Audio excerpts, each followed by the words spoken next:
everyone. We are back with another edition of the Progress Report, where we highlight articles in this week's paper. Our top story, the GBI is investigating an apparent murder-suicide on Hobson Road in Jasper after a woman was found dead from a gunshot wound. Authorities say the suspected shooter was combative with law enforcement before he took his own life.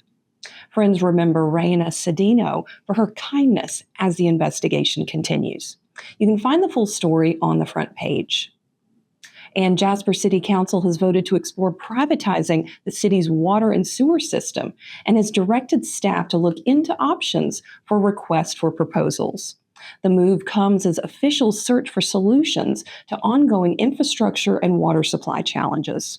You can hear from Jasper City Manager Brandon Douglas about the possible move to privatize in this week's article.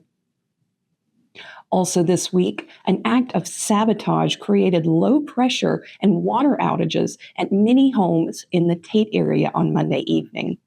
County officials have filed a report with the Pickens County Sheriff's Office and are asking for the public's help to find the perpetrator.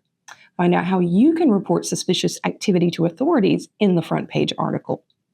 And the Georgia Bureau of Investigation and the District Attorney's Office have found that there was no unnecessary use of force in an officer-involved shooting in March.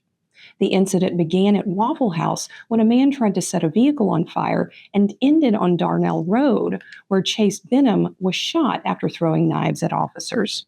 You can hear from District Attorney Frank Wood in this week's article. And the Mountain Conservation Trust has announced Executive Director Bill Sapp has stepped down due to unforeseen health issues, and the Trust's Development Director, Kristen Kordecki, will take over as interim. Learn more about the transition on page 5A.